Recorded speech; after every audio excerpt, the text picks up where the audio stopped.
under the pressure. That'll really help your art like blossom. The kind of music that would play when Batman's supposed to save the world. Just play that, you'll feel great. So look, we're gonna start with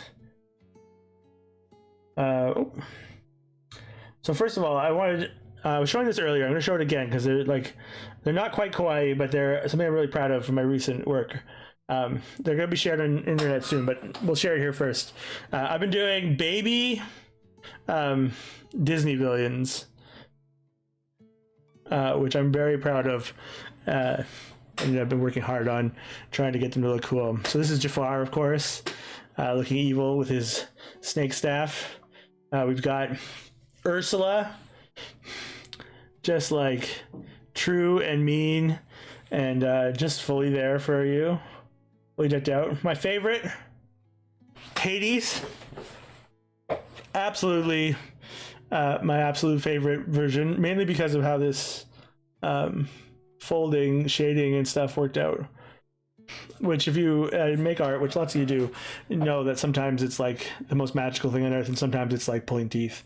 Got Maleficent with her lovely crow stuffy. And then we got Captain Hook, who is just like a delight. It's a little series I've been working on for my own pleasure and joy. All right, let's get back to our kawaii Kermit.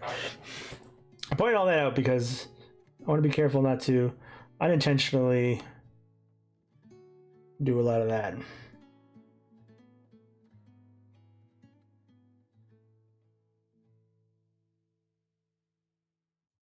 My problem is that my efforts to be kawaii are sometimes efforts that are met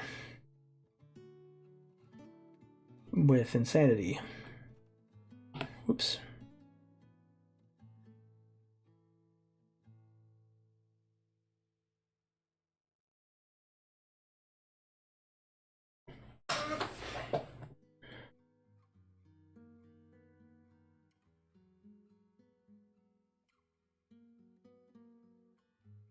That's not quite what I want. I want big but small.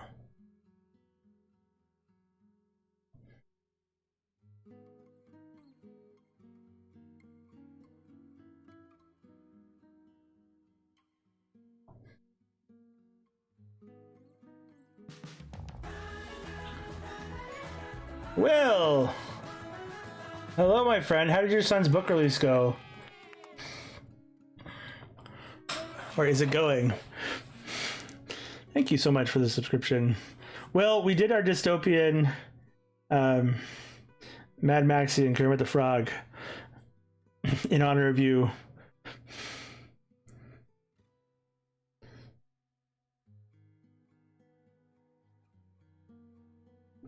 He has also been joined by a Jackson Pollock Kermit the Frog, which is, you know, its own thing. But we're just in the middle of working on a chibi Kermit the Frog. Good. I was going to mention this, but then I didn't have time to get the links together and stuff. But if you have a link, feel free to share it in chat. For those of you who don't know, my friend Will's son just wrote a book. He has, and correct me if I'm wrong on any of this, but rare autoimmune disease. Rare enough that it's like, you know, bound to someday be called his first name disease.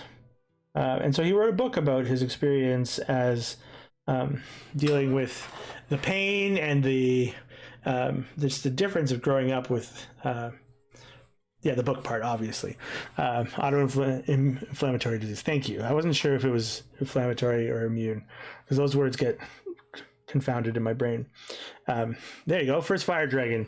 And so it's about, if I know correctly, which I'm still gonna buy my copy. I'm gonna buy it directly from you next time I see you, but it's basically about a dragon that like is different than the other dragons because he has fire, and it sort of encapsulates his experience, and like it's just really, really cool.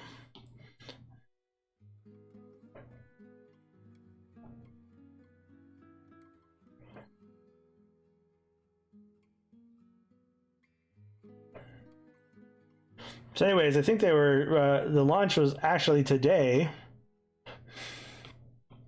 Because today is it Rare Disease Day or is it Autoinflammatory Disease Day?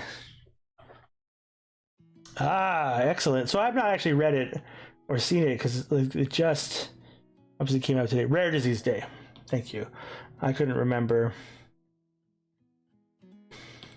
Problem with the world we live in right now in a lot of ways is that like we are bombarded with information all the time.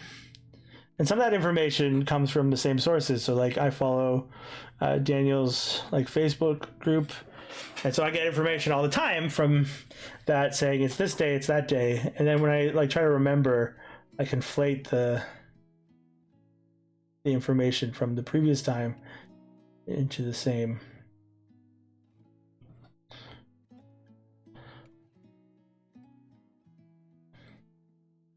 Well, I'm sorry to say that you missed top 5. Oh yeah, feel free to throw that up there.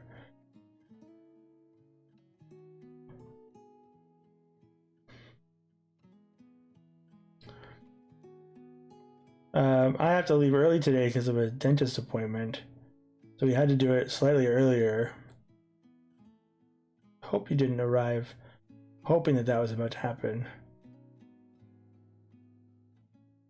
Excellent. The most wild Kermit is probably the Jackson Pollock one, followed by the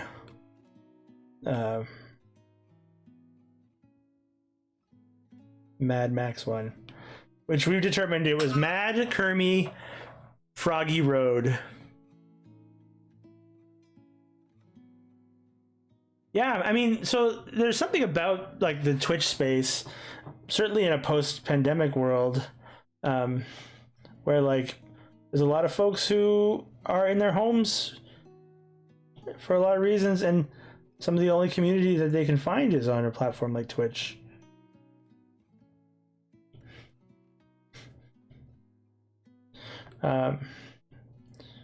Certainly for a number of adults.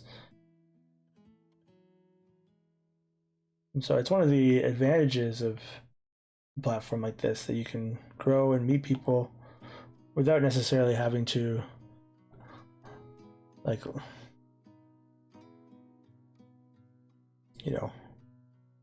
expose some of those illnesses to the challenges of like being out and about.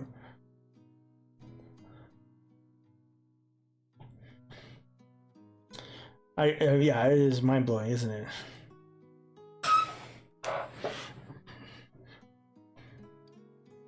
Okay, so now we need to cut out really giant space for the kawaii eyeballs.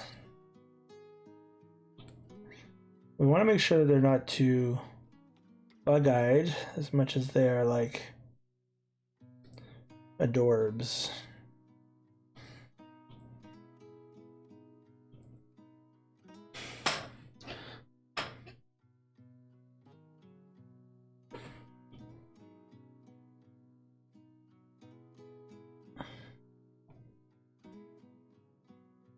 Well, that's a nice part about the online community.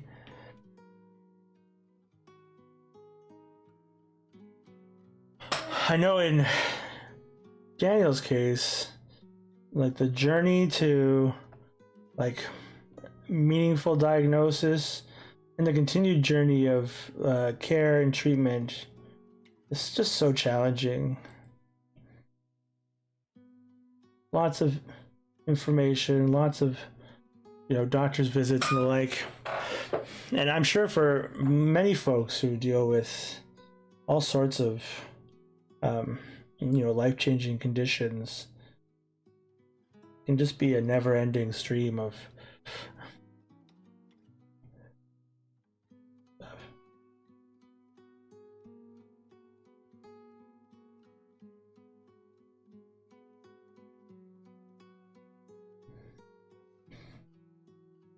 oops, that second eye is wrong.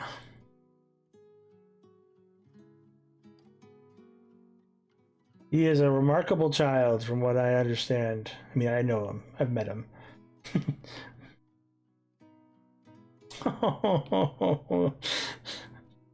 That's so sweet. Nerd Holla! Holla! How you doing, Nerd Holla? Lovely to see you, friend.